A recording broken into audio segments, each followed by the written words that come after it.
Hello दोस्तों, लक्ष्य academy के यूट्यूब चैनल में आप सभी का स्वागत है। आशा और उम्मीद करते हैं कि आप लोग अच्छे होंगे और आप लोग का तैयारी बहुत अच्छे तरीके से चल रहा होगा। तो चलिए आज स्टार्ट करते हैं हम लोग हिंदी व्याकरण का। क्लास 10th, 11th, 12th और ऑल कॉम्पिटिटिव एग्जाम्स में आता है। हमारा आज का स्टार्ट हो रहा है क्लास हिंदी व्याकरण का समास से। क्या हो रहा है? समास। तो चलिए हम लोग समास के बारे में डिटेल जानकारी लेते हैं। समास क्या होता है? सबसे पहला आपका क्वेश्चन होता है आप लोग का कि समास क्या होता है। तो हम लोग जानते हैं समास क्या होता है। समास क्या होता है? समास का अर्थ होता है संक्षिप्तीकरण। संक्षिप्तीकरण मतलब क्या होता है? किसी चीज को बहुत कम तरीके से, मतलब शॉर्ट तरीके से बताना, तो वो होता है संक्षिप्तीकरण।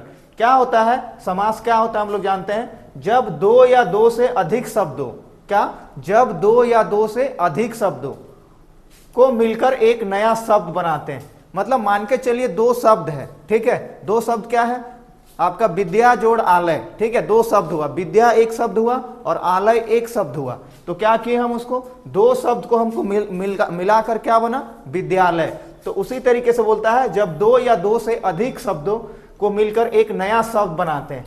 क्या है? जैसे विद्या जोड़ आलय, हमारा विद्या एक शब्द हुआ, एक हमारा क्या शब्द हुआ? आलय। तो दोनों मिलके क्या हमारा एक शब्द का नया बना? विद्यालय। क्या बना? विद्यालय। तो ये क्या बोलता है समास कि जब हम दो या दो से अधिक शब्द मिलकर एक नया शब्द का निर्माण करते हैं। तो हमारा पहला शब्द क्या है? विद्या है। दूसरा शब्द क्या है? आलय है। तो हमारा क्या बन गया? विद्यालय, ठीक है। तो उसे समास कहते हैं। तो आप लोग को कॉमनली याद रखना है कि समास किसे कहते हैं। तो क्या होगा? जब दो या दो से अधिक शब्दों को मिलाकर एक नया शब्द का निर्माण होता है, उसे समास कहते हैं। इस प्रकार से बने शब्द को सामासिक शब्द या समस्त पद भी कहा जाता है। साथ ही साथ इस तरीके का जो शब्द बनता है, दो शब्द को मिलाकर विद्या जोड़ आलय है, तो क्या बनता है हमारा? या तो सामासिक शब्द बनता है या तो फिर समस्त पद कहा जाता है। इसको या तो सामासिक शब्द भी कहते हैं, साथ ही साथ समस्त पद भी कहते हैं। चलिए आगे बढ़ते हैं। क्या है? समास रचना में दो अथवा दो पद होते हैं। पहले पद को पूर्व पद कहा जाता है। मान के चलिए आपका विद्यालय है, विद्यालय है, अच्छा विद्यालय नहीं लेते हैं, कुछ और वर्ड लेते हैं। क्या लेते हैं? राष्ट्रपति, राष्ट्र प्लस पति। तो ये क्या हो गया हमारा? जो सबसे शुरू में आता है उसको कहा जाता है पूर्व पद। क्या कहा जाता है? पूर्व पद। जो पद हमारा सबसे शुरू में आता है, यानी जो शब्द हमारा सबसे पहले आता है, उसको कहा जाता है पूर्व पद। और उसके बाद जो हमारा आता है दूसरा शब्द, उसको क्या कहा जाता है? उत्तर पद। जब भी हमारा क्या होगा कि आपका पूर्व पद और उत्तर पद को मिला दिया जाएगा, तो हमारा एक नए शब्द यानी समस्त पद का निर्माण होता है, ठीक है। क्या बोला है? पूर्व पद और दूसरे पद को उत्तर पद कहा जाता है। तो पहला पद को क्या कहा जाता है? पूर्व पद। और दूसरे वाले पद को क्या कहा जाता है? उत्तर पद कहा जाता है। इन दोनों पदों के समास जो नया संक्षिप्त शब्द बनता है, उसे समस्त पद या सामासिक पद कहते हैं। जैसे राष्ट्र पूर्व पद हुआ, पति क्या हुआ? उत्तर पद हुआ, और राष्ट्रपति हमारा क्या हुआ? समस्त पद या सामासिक पद हुआ। तो आप लोग को याद रखना है कि समास में क्या होता है? दो या दो से अधिक शब्दों से मिलकर जो एक नया शब्द का निर्माण होता है, उसको कहा जाता है समास या सामासिक पद भी कहा जाता है। साथ ही साथ आपका जो पहला पद होता है उसको पूर्व पद कहा जाता है, और जो हमारा अंतिम में दूसरा पद होता है उसको उत्तर पद कहा जाता है। और पूर्व पद और उत्तर पद को जब मिला दिया जाता है तो हमारा क्या बनता है? एक समस्त पद बनता है। क्या बनता है? एक समस्त पद बनता है। आगे बढ़ते हैं हम लोग। समास के अब जानते हैं हम लोग कि भेद कितने होते हैं। समास के कितने भेद होते हैं? तो समास के मुख्यतः 6 भेद होते हैं। समास के कितने होते हैं? मुख्यतः 6 भेद होते हैं। पहला होता है हमारा तत्पुरुष समास। कौन होता है? पहला होता है हमारा तत्पुरुष समास। दूसरा क्या होता है? कर्मधारय समास। तीसरा क्या होता है? द्वंद्व समास, ठीक है। चौथा क्या होता है? अव्ययी भाव समास। पांचवा क्या होता है? बहुब्रीहि समास। और छठा क्या होता है? द्विगु समास। तो आप लोग को याद रखना है कि समास पद मुख्यतः 6 भेद होते हैं, यानी समास के मुख्यतः 6 भेद होते हैं। पहला होता है तत्पुरुष समास, दूसरा होता है कर्मधारय समास, तीसरा होता है द्वंद्व समास, चौथा होता है अव्ययीभाव समास, पांचवा होता है बहुब्रीहि समास और छठा होता है द्विगु समास। तो हम लोग अब इन सब के बारे में डिटेल से जानेंगे। तो सबसे पहले हमारा स्टार्ट करते हैं तत्पुरुष समास। क्या होता है तत्पुरुष समास, पहले उसके बारे में हम लोग जान लेते हैं। तो तत्पुरुष समास क्या होता है? इस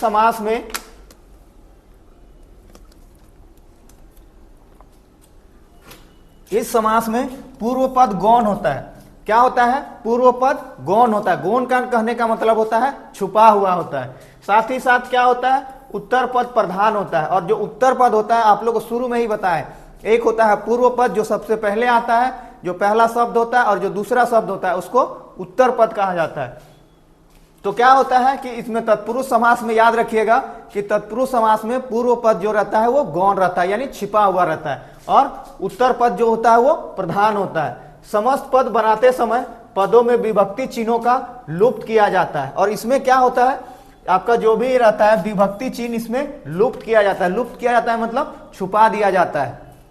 इस समास के दो प्रकार की रचना होती है। इसमें क्या होता है? दो प्रकार की समास की रचना होती है। क्या क्या होता है? संज्ञा प्लस विशेषण। या तो संज्ञा का विशेषण के साथ होगा, पहला क्या होगा? संज्ञा का हमारा विशेषण से होगा। क्या है? जैसे युद्ध का क्षेत्र, ठीक है, क्या है? युद्ध का क्षेत्र। युद्ध क्षेत्रदान में वीर। क्या होता है? युद्ध क्षेत्र में दान में वीर। क्या होता है? उसको दानवीर कहा जाता है। दानवीर कौन होता है? जो युद्ध क्षेत्र में जब कभी युद्ध होता है तो उसमें क्या करता है? अपने आप को दान कर देता है। उसको क्या कहा जाता है? दानवीर कहा जाता है। आगे होता है संज्ञा प्लस क्रिया। एक क्या होगा? संज्ञा होगा और एक होगा क्रिया। देखिए शरण में आगत क्या होगा? शरणागत स्वर्ग को गमन। क्या होगा? स्वर्ग गमन। ये क्या होता है? स्वर्ग गमन। गमन का मतलब होता है यात्रा करना। क्या है? शरण से आगत क्या होगा? शरणागत हो जाएगा, और स्वर्ग से गमन क्या हो जाएगा? स्वर्ग गमन। क्या होगा? पहला आपका है शरण में आगत। शरण में आगत क्या हो जाएगा? शरणागत। तो शरणागत क्या है हमारा? तत्पुरुष समास है। साथ ही साथ क्या है? स्वर्ग को गमन। क्या हो जाएगा?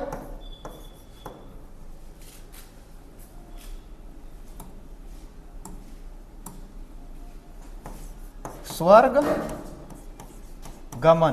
तो इसमें क्या हो गया? ये देखिए आपका क्या हो गया? ये संज्ञा हो गया ये, और ये क्या हो गया? क्रिया हो गया।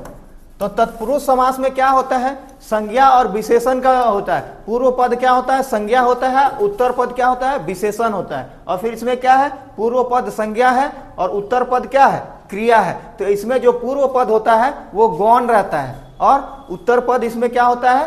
प्रधान होता है। तो याद रखिएगा आप लोग कि तत्पुरुष समास में याद रखना क्या आप लोगों को, कि प्रथम पद होता है वो गौण होता है और उत्तर पद प्रधान होता है। तो उसे क्या कहा जाता है? तत्पुरुष समास। आगे हम लोग बढ़ते हैं। कारक की दृष्टि से तत्पुरुष समास के निम्नलिखित 6 भेद होते हैं। अब हम लोग क्या देखते हैं कि तत्पुरुष का कितना भेद होता है? 6 भेद होता है। पहले हम लोग कंफ्यूज नहीं कीजिएगा कि समास का कितना भेद होता है और तत्पुरुष का कितना होता है, तो कंफ्यूज नहीं करना है। तत्पुरुष का भी 6 भेद होता है कारक के दृष्टि से। तो क्या है? पहला कर्म तत्पुरुष। पहला क्या है? कर्म तत्पुरुष। इसको किससे डिनोट किया जाता है? विभक्ति चिन्ह से। किससे किया जाता है? विभक्ति चिन्ह से। देखिए क्या है? सिद्धि प्राप्त, सिद्धि को प्राप्त, ठीक है। उसके बाद क्या है? नगर गत, नगर को गत। आगे देखिए करण तत्पुरुष। दूसरा क्या होता है? करण तत्पुरुष। इसमें विभक्ति चिन्ह क्या होता है? से या के द्वारा। तो देखिए हस्तलिखित यानी हाथों से लिखित तुलसी चरित्र। क्या होगा? तुलसी के द्वारा रचित। आगे तीसरा है हमारा संप्रदान तत्पुरुष। तीसरा क्या है? संप्रदान तत्पुरुष। इसमें विभक्ति चिन्ह क्या होता है? के लिए। याद रखिएगा आप लोग, कर्म में क्या, कर्म तत्पुरुष में क्या होता है? को।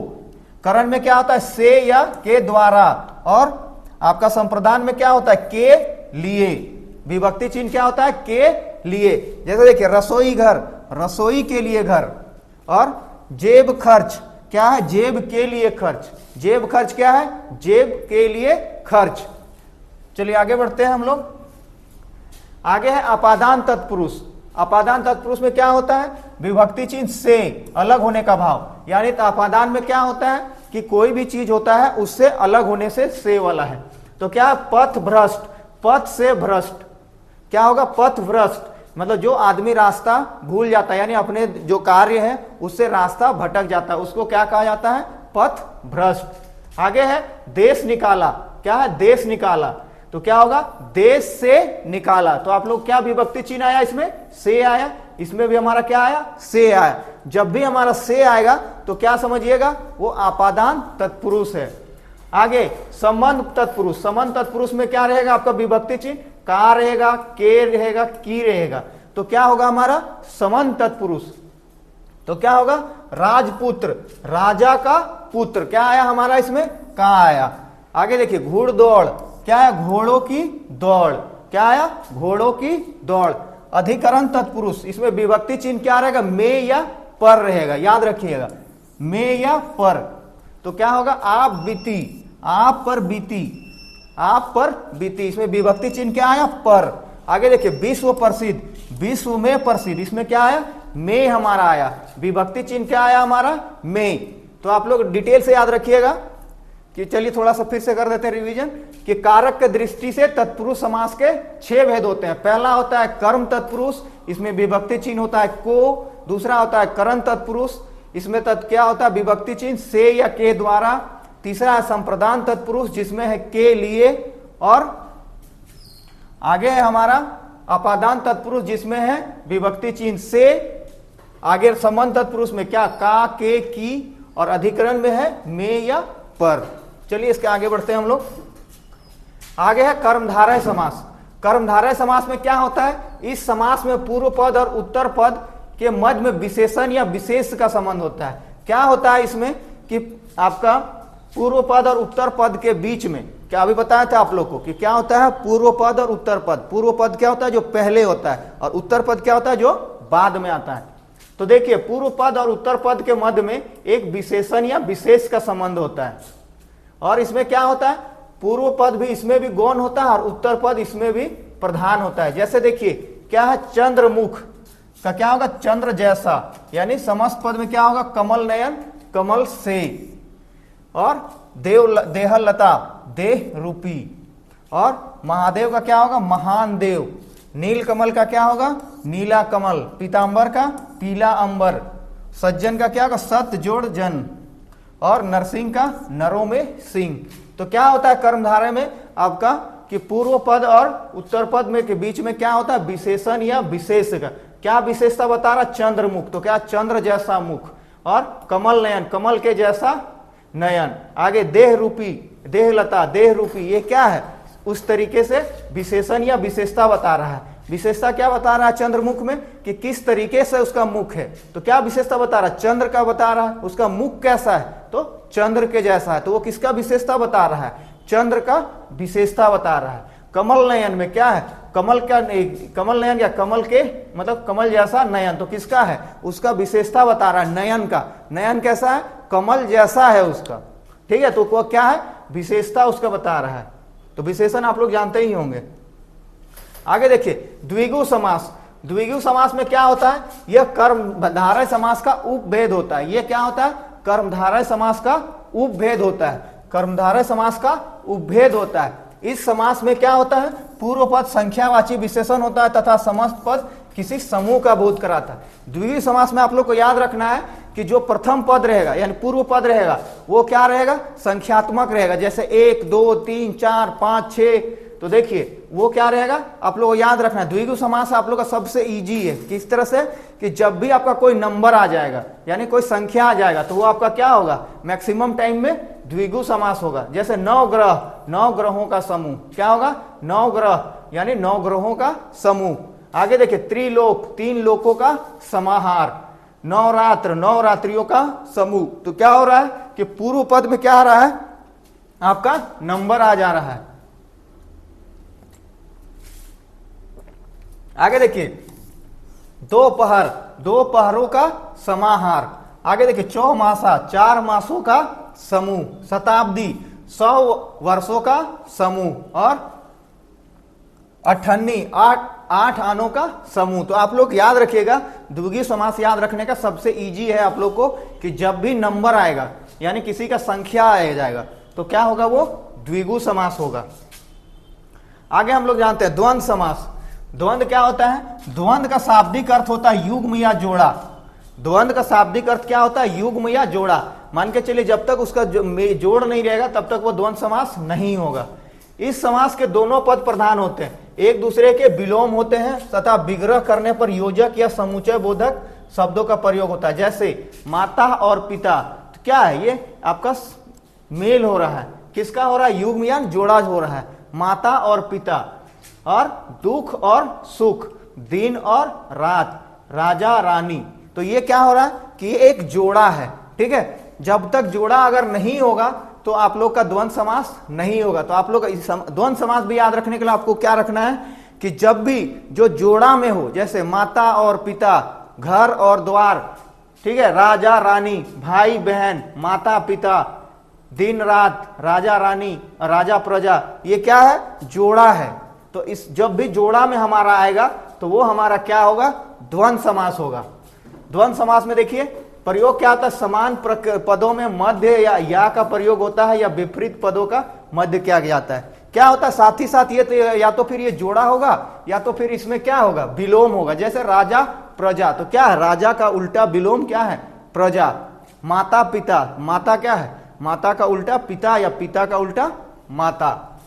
देखिए माता पिता, माता और पिता ये समान प्रकृति का है। तो आप लोग कैसे याद रखिएगा द्वंद्व समास कि जो हमारा विलोम होगा और साथ ही साथ जोड़ा में होगा तो वो क्या होगा? हमारा द्वंद्व समास होगा।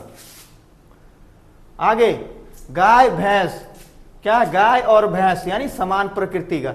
धर्माधर्म, तो क्या? धर्म या अधर्म, ये विपरीत प्रकृति का है यानी उल्टा है। सुरासुर, तो क्या होगा? सुरासुर का सुर या असुर, ये विपरीत प्रकृति का है। तो आप लोगों को याद रखना है या तो विलोम होगा या तो फिर वो जोड़ा होगा, समान प्रकृति का होगा, वो क्या होगा? द्वंद्व समास होगा। आगे हम लोग का है बहुब्रीहि समास। बहुब्रीहि समास के बारे में हम लोग जान लेते हैं कि बहुब्रीहि समास होता क्या है।